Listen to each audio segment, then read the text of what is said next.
Je suis Christian Guellerin, je suis directeur de l'école de design Nantes Atlantique. L'école de design, c'est 2300 étudiants si l'on considère notre école en Chine, notre école au Bénin, nos antennes à Shanghai, Sao Paulo et Montréal. L'idée est d'accueillir dans cet établissement des étudiants qui viennent du monde entier pour qu'ils puissent partager leur culture, leur façon d'identifier les problématiques, de manière à ce que chacun puisse s'enrichir de la culture de l'autre. Nous considérons que le design est une discipline stratégique et à la fois une discipline de management. Stratégique parce que un designer, c'est celle qui dessine la façon dont on va vivre demain et que, évidemment,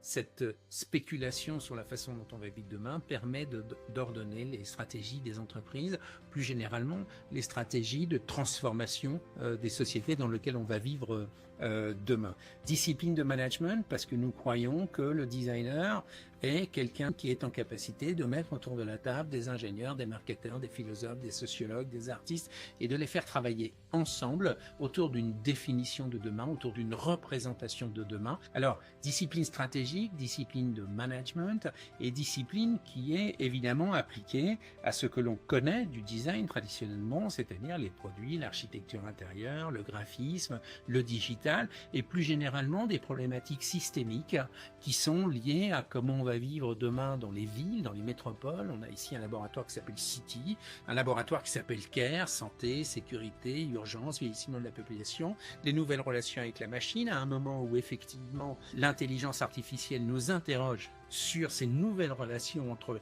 les objets intelligents et les humains que nous sommes, ce qui sera de l'évolution des médias demain, ou plus généralement de comment on va nourrir 8 milliards d'habitants avec un laboratoire qui s'appelle Food Design. Notre ADN est lié au fait que nous ayons systématisé les partenariats avec les entreprises pour tous les projets de design. C'est 80 partenariats par an d'entreprises qui viennent nourrir les projets qui sont confiés aux étudiants. C'est plus de 1000 partenariats si l'on considère le centre de formation d'apprentis et les stages. Et puis la deuxième chose, c'est effectivement